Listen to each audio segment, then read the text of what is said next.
What is the downside of a two-income household? You would think if a household is bringing in two incomes, that they'd be on easy street, that everything would be just fine. But actually, two-income households are more prone to financial hardship and way more likely to file bankruptcy. I was actually a little bit surprised by this information, but not completely. You see, a job loss, an illness, a layoff, a salary cut, they're going to be far more devastating to a two-income household versus a single income family household model, so to speak.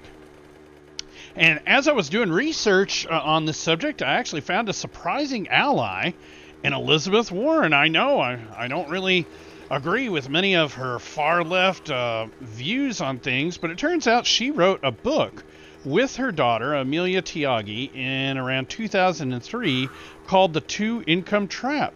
And I was fascinated when I ran across a Vox article that kind of shared kind of summarized her book.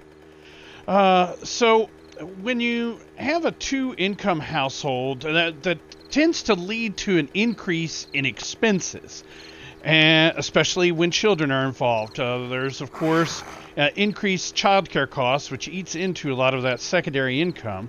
Commuting costs, higher food costs. You know, if you've got two people that are out working every day, neither one of them want to come home and cook and stuff. So there's that as a problem.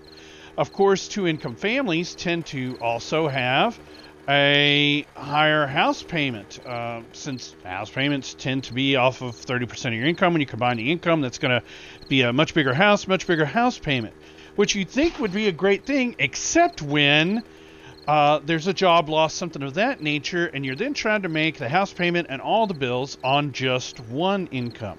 A little more on that in a bit. The other thing is tuition costs. A lot of two-income households, one or both of the partners involved, will tend to go back to school. Well, I've covered in other videos how going back to school these days doesn't always lead to the payoff that it used to, especially with tuition costs just rising at an astronomical rate. It's almost a zero-sum or negative-sum gain to go back and further your education. You would think that furthering your education means you're more specialized, which leads to a greater income, but often that doesn't tend to prove to be the case because there's greater competition at those higher levels for those jobs that require the extra education. But I could go into that another time. Perhaps I will, or I have. There's also an increase in the risk to those two-income families. You see, a lot of times the extra income does not translate into extra money in the emergency fund or enough retirement savings. In fact, the opposite tends to be true, and that's the part that is the most counterintuitive. You would think two-income households would be a little more concerned about financial stability, but that doesn't tend to be the case. And there's also a much greater reliance in two-income households on credit, which is part of what leads to the problem.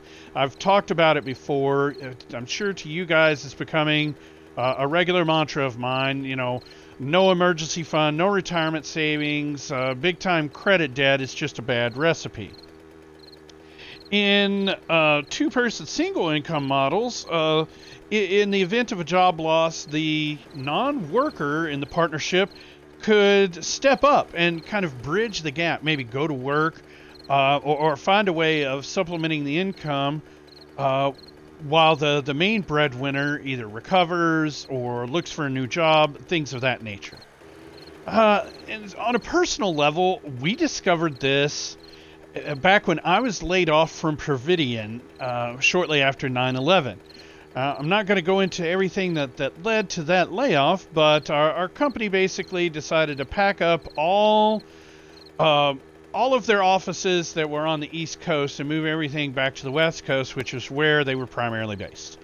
Anyway, I'm at home soaking up unemployment and not in any rush to go out and get another job. And all of a sudden, we find that we're rolling in the dough. And I'm like, why? I'm on unemployment. You would think that things would be tight and we'd be hurting right now. But the opposite was true. We had extra money and didn't know why. So for the first time in quite a while, we actually sat down and went through our budget and did the math. What we discovered is that we had no daycare costs. At the time, we had 2 children in daycare when I was working. It was lower gas costs because my job took me clear across town. There was lower food costs because I wasn't eating out at lunch while I was at work, and I wasn't, and I was home to be able to help with food prep and whatnot at home. So yeah, we discovered that, hey, that's why. And when we really did the math, I mean, when we really hardcore looked at everything, we discovered that even though we were both working, my wife was working at GE, I was working at Providian, that I was only bringing into our household budget a net of $40 each week.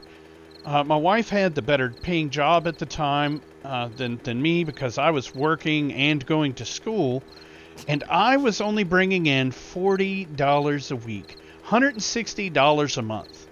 And we found that I could bring in $160 a month without working a full-time job. I could do that just doing some side jobs. I would do a couple of oil changes, brake jobs for people. At the time, I was a big-time shade tree mechanic, and boom, problem solved. That $160 that we needed, provided for. Wee-ha! Yeah, that was some air right there. Sweet sauce.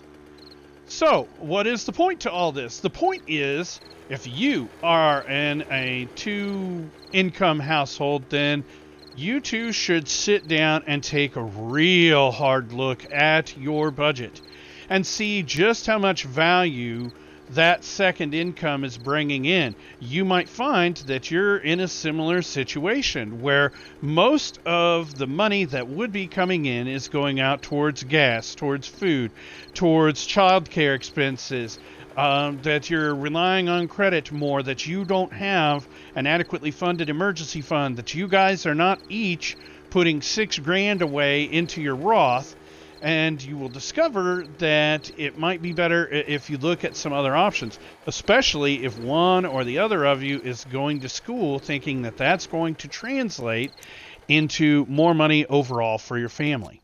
These days, it's just not the case for the most part for a lot of people. So take a hard look at that, guys. And if you've got questions, comments, if you're the exception to the rule, well, then let me know. Hit me here on Twitch or Xbox. Hit me in the comments on YouTube. Or, as always, you can email me at fustianfinance@gmail.com.